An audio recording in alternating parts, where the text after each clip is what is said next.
11, the Oldtown neighborhood shaken, but some not surprised after a person is shot and killed. The disrespect's getting really close to home. Plus, as the Trump administration seeks trade deals, an Idaho woman is worried tariffs may kill her business. In regards to my project specifically, there's really no rationale behind it. And Oregon lawmakers seek to protect animal shelters after a lawsuit accusing one of catnapping. And it will allow us to meaningfully address the significant stray and feral cat crisis.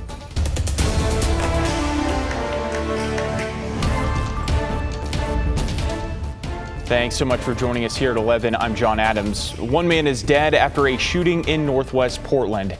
It happened early this morning in the Oldtown neighborhood. Here's Blair Best with the details. Shots fired just after 7 Sunday morning on this tent-lined corner of Oldtown near the Steel Bridge where Northwest Gleason meets First Avenue. It woke me up, but yeah, I just heard some shootings. This man was sitting a block away. I heard it going off. It sounded like an aerosol can going off, an explosion going off in the tunnel. Loud enough for Michael to hear it from inside his apartment across the neighborhood. It was like pop, pop, then pop, pop, pop, pop, pop, pop. And then one ricocheted off the fence here. I was like, everybody get down, Police found one person dead in the street. Officers believe it was a man. Yeah, just a bunch of people down there, but yeah, I didn't see anybody run off or anything. He says he watched officers show up about 30 minutes after the gunfire. I think that's pretty lame. They should have had somebody on it already, really fast. Once police got here, they say everyone had left the scene, so no immediate arrests were made. Officers blocked surrounding streets for hours. This marks the 13th homicide in Portland so far this year, according to a KGW tally. A growing trend people like Michael are getting used to. Because it's happened for so long. This is nothing new. It's horrible, man.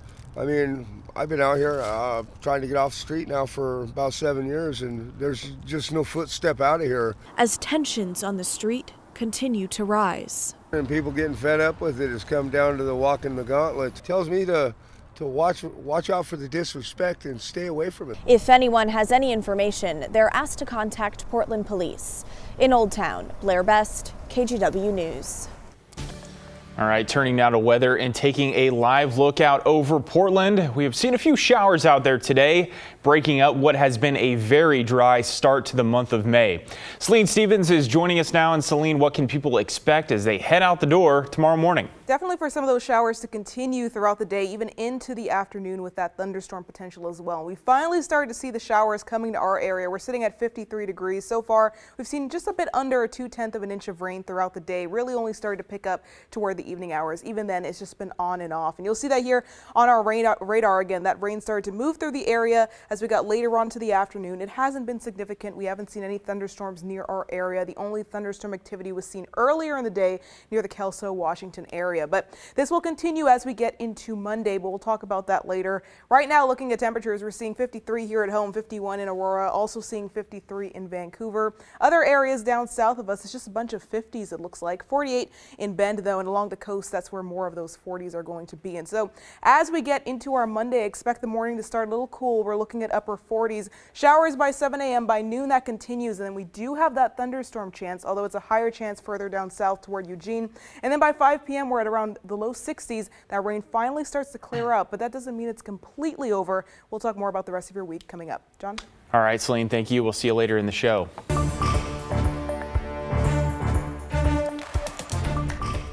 An Idaho woman worries President Trump's tariffs could mean the end for her overseas business.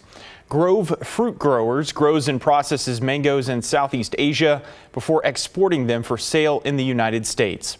As Abby Davis learned, the business owner had just broken into the market when the tariffs were announced, and now 7 years of work could be at risk.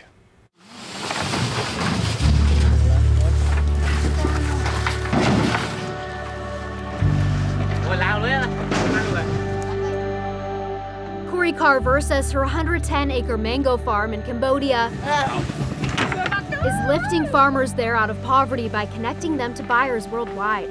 We offer sustainable wages, clean drinking water, food staples, So it's essentially a hand up so that people can help themselves in countries where they may not have as many opportunities. The Boiseans started Grow Fruit Growers in 2018. Now she says the future of her company is in jeopardy because of the Trump administration's tariffs. It's just a devastating situation, and I don't know if we'll be able to continue.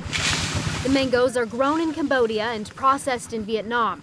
Carver says they had just broken into the U.S. market because it took time to develop buyers. When the administration announced in April a 49% tariff on Cambodia and a 46% tariff on Vietnam, set to go into effect in early July. Currently, there's a 10% tariff on all imports from both countries. We've negotiated within the supply chain for these specific orders at the 10% tariff. But then after this order is negotiated, I'm not sure that we'll get the business again. The idea is that we want to promote more U.S. industry, more U.S. manufacturing, more U.S. growth. It's also a trade lever to negotiate how these policies are eventually going to play out. However, Boise State International business professor Jack Marr says there are flaws in the president's plan. Not all industries are transferable. These people have been growing mangoes for hundreds and hundreds of years, whereas it's never been a big U.S. product. I understand trying to manage the trade imbalances, but in regards to mango, in regards to my project specifically, there's really no rationale behind it. I feel like we're kind of caught in the crosshairs. We have an update now on the search for a missing boat captain who went down with his sinking ship on Friday. The U.S. Coast Guard has identified him as John Stevenson. The boat sank off the coast of Westport around 8:15 Friday morning. The Coast Guard was able to rescue 3 people, but Captain Stevenson was still aboard when the vessel went down. They pinpointed his location, but were unable to reach the boat's interior Friday night. The Coast Guard has suspended its search. A salvage team is now developing a plan to recover the ship.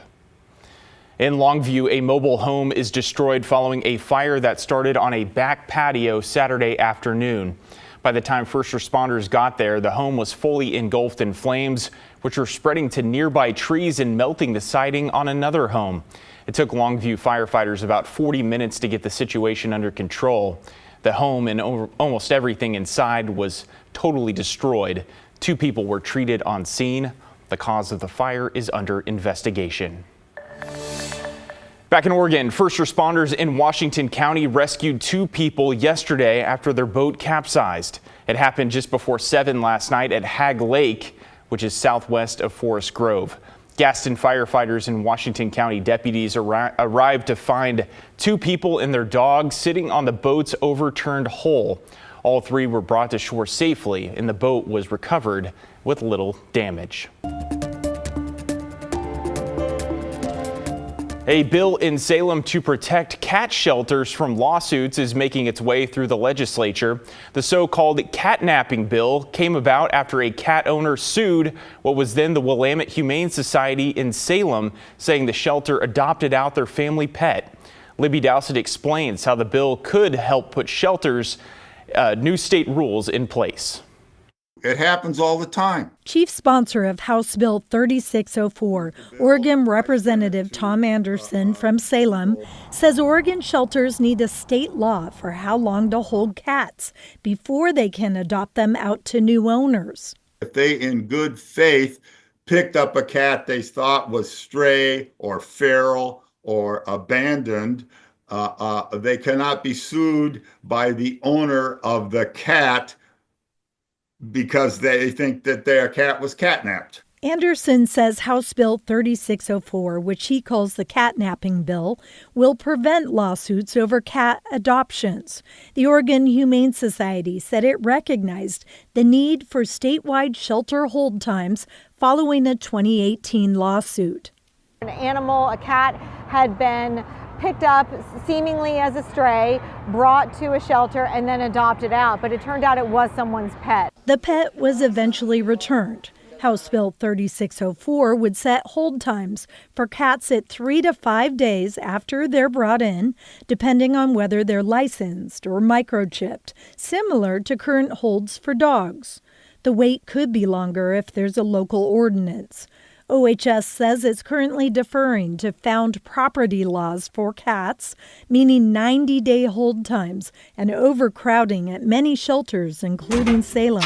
We've had to limit intake of stray cats to those who are injured or have life-threatening conditions. Representative Anderson says Oregon House Bill 3604 passed easily in the House. I think there are plenty of cat lovers in the Senate, so I'm sure this will pass. Libby Dowsett, KGW News.